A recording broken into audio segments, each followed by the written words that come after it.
Right, hi everyone. Been a while since we did any work, or at least I did any work on the cockpit, and it's mostly due to the fact that I've been waiting for an opportunity to get hold of a modification. I need to dust this off as well. God, it's filthy. Right, a modification for the flight stick. For those familiar with the Thrustmaster Cougar, this is essentially a replica, if you like, of an F-16 C, possibly an A as well, can't remember, I think it's the C. F-16, I should know, given my games development history, but there you go. Anyway, this is my really old one. This is one of the first units ever actually produced and available in the UK. Considering I had contacts at the time, which meant I could get hold of an early version when it was first released. Lord knows when that was, 2003, 4, 5, somewhere around there. Anyway, so we made a pretty major modification to it last time. If you remember, we took the gimbal out of the case, you know, the stand or base that comes with the Cougar, and we've made a plate on the CNC machine to mount it onto that, which I think is a better solution anyway. However, this gimbal's offered an earlier one, and if I remember from that last video, I pointed out that the spring mechanism in the pitch forward and pitch up and down axis was broken. Mainly because this stuff's made of pot metal, and to be honest, I was looking for something a bit more durable anyway. So what I've done is, and what we're going to do in this video, is a bit of an unboxing. And this package arrived from a company called EMYCSA. They're based in Madrid, Spain, and a company called Real Simulator. So they do a whole bunch of upgrade parts for Thrustmaster, both for the old Cougar and for the newer Warthog HOTAS. Well worth checking out. I'll probably stick a link in the description below. And no, I haven't been sponsored, had to buy this. It's not cheap. And we will do an unboxing, and immediately what I can see is you don't get much better packaging than that. There's a bit of a knock in the post by the looks of things, but it came by UPS. I only ordered it a couple of days ago, so it's whizzed its way from Spain to the UK. Obviously cleared customs. I think this was €320 if I remember rightly, but there is taxes and shipping on top. Okay, standard UPS shipping stuff, and I wasn't expecting this. It's a very nice wooden hinged box. Yes, it is made out of plywood, but I was not expecting that at all. Okay, we'll lift the latch up and see what we've got inside. So we've got some closed cell foam, we've got what looks like a quick installation manual. This is available on their website, and I have read through it several times previously. We've got some decent foam here, and we've got the actual unit. Now, what this is, probably best to explain it. What this is a replacement for the entire gimbal assembly. In fact, the only thing that you keep really is the control board and the actual stick piece itself. In fact, let's just take that off of there.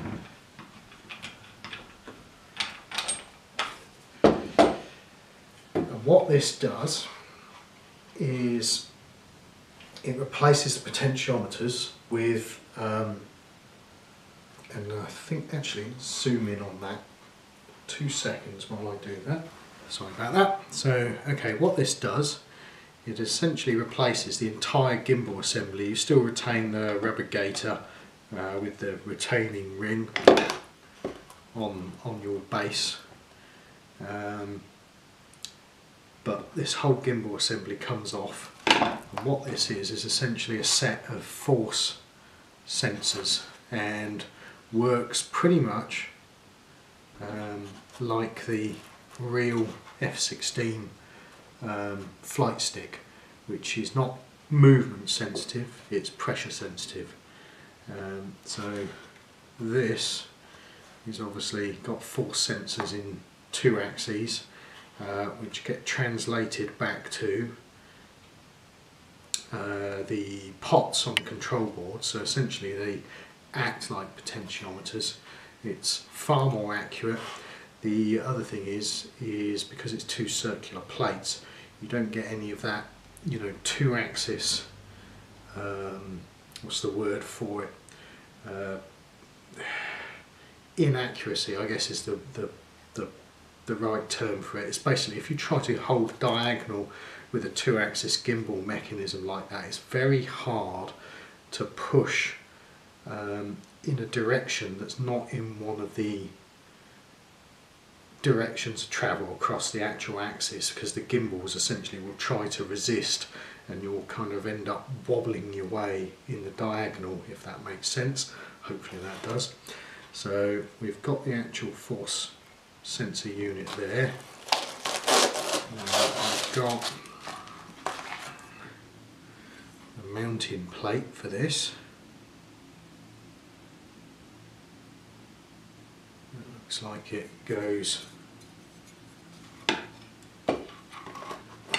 on the top there. Certainly the holes all line up.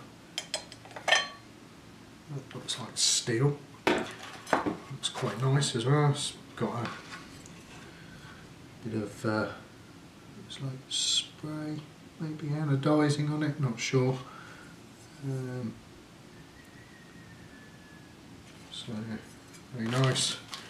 You've got some Allen head bolts for fixing everything down. It's yeah, very well packaged. I'm impressed. Then again, I was hoping to be impressed, because as I said, this is not a cheap piece of kit, but in my opinion well worth it, providing it works. Right, so what we're going to do now is I've got to do a bit of prep work, but I'll get some tools and stuff, and then we'll try and mount this onto this plate. Actually, looking at that, looking at this mounting plate, I'm not sure if we can actually use that and retain the gaiter on there. We'll see. Okay. Yep, okay, so back in a sec with some tools and then we'll get cracking. We've got some tools with us now. And I'm just going to take a 2.5. First thing we need to do is get the old assembly disassembled. I want a better tool.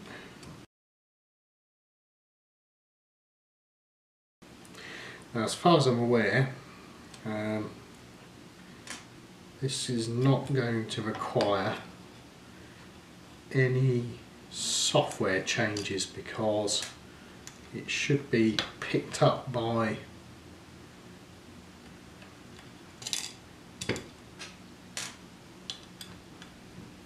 the Thrustmaster software as if there was just a standard potentiometer on there. So what it's probably got, and I've done some force sensor upgrades, or it's not really an upgrade, it was scratch built when I built my racing pedals. essentially force sensors are, it's a strange circuit, it's like a square of resistors or a diamond of resistors basically, and essentially you get a change in resistance when the surface bends, or when the sensor element bends essentially, and it's a very small change. So you need an operational amplifier which essentially takes the minute resistance change and amplifies it to a range where, you know, a standard potentiometer sensing circuit in a joystick can do something useful with it. There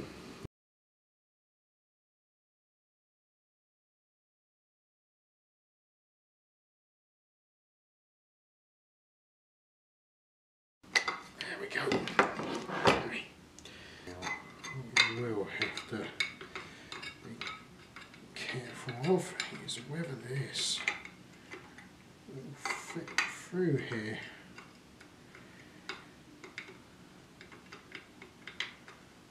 Or whether I'm going to have to, break out the Dremel. This obviously wouldn't be a problem with the, oh no, there we go, try to put it through flat and it works first time. So I just need to work out which way round this goes, because there's a big arrow on both sides actually, and you need to align it to the front of the stick. So I'm just going to pop back to the cockpit, check that and come back and we'll do a reassembly. Okay, bit of a faff, but we've got our 4 M3 bolts, screws through these holes. We made sure the arrow lines up with, because this is actually needs to orientate in the right way on the frame for the cockpit, and I've just stuck some nuts on the other end, and it's really just a case of going round in diagonal pattern and tightening these down. Probably need a tiny little spanner, or maybe not. There we go.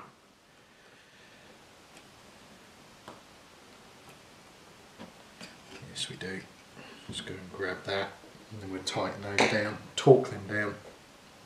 And that really should be that. I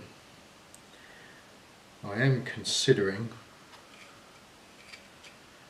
whether I could put posts actually onto here, mount, cut another plate out underneath, which A, helps protect this from any accidental knocks, but B, also gives me something to, actually thinking about it, we do have a plate already. So I might look at something like that, protect the electronics a little bit. Also it gives me something I can attach the PCB to, so not bad. Cool, okay.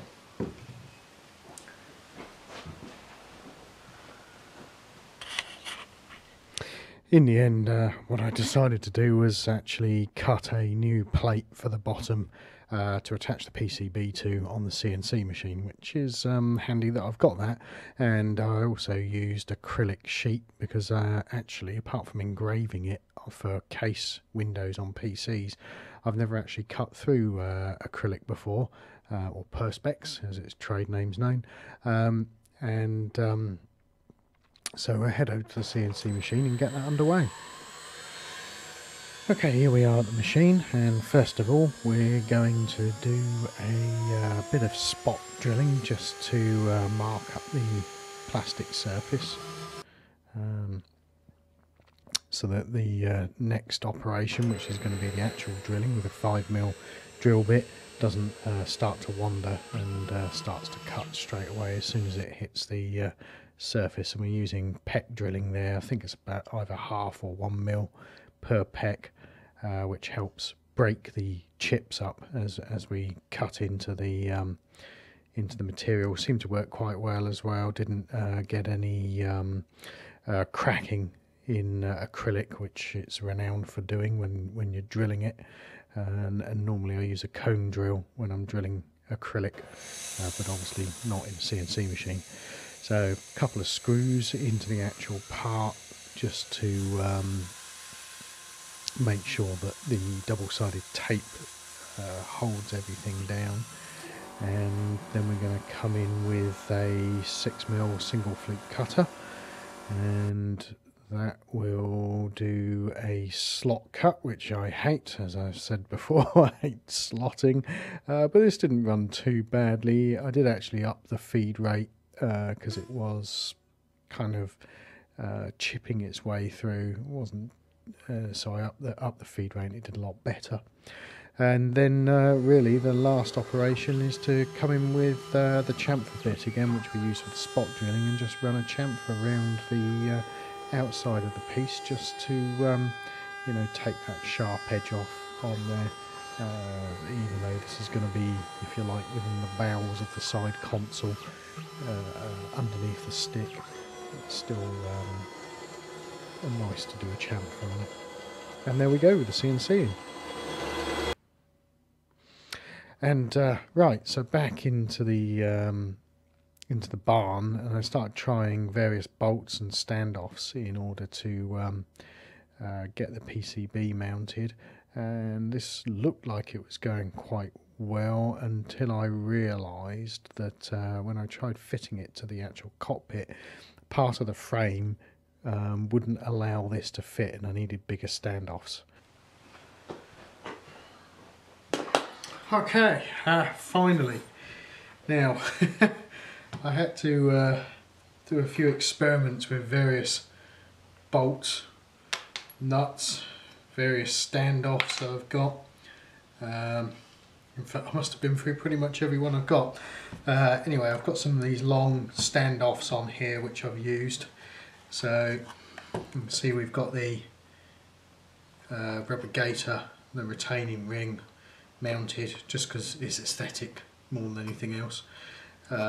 Just using some locking nuts on the bottom, the standoffs, then some bolts and nuts to hold the plastic that we cut out on the CNC machine, and then a couple of nuts and bolts basically just to hold the circuit board in place, and we've plugged that in. So all we need to do now is, and obviously the grip can fit on the top of that. I won't just yet. All we've got to do now is take this over to the cockpit and fit it to the chassis. So I'll go and do that, and we'll have a look at the results.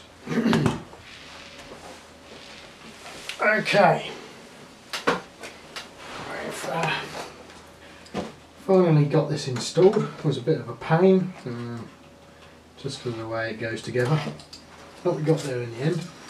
So this is now in, and you'll see that moves maybe 1 or 2 millimeters at the top here, deflection, if that.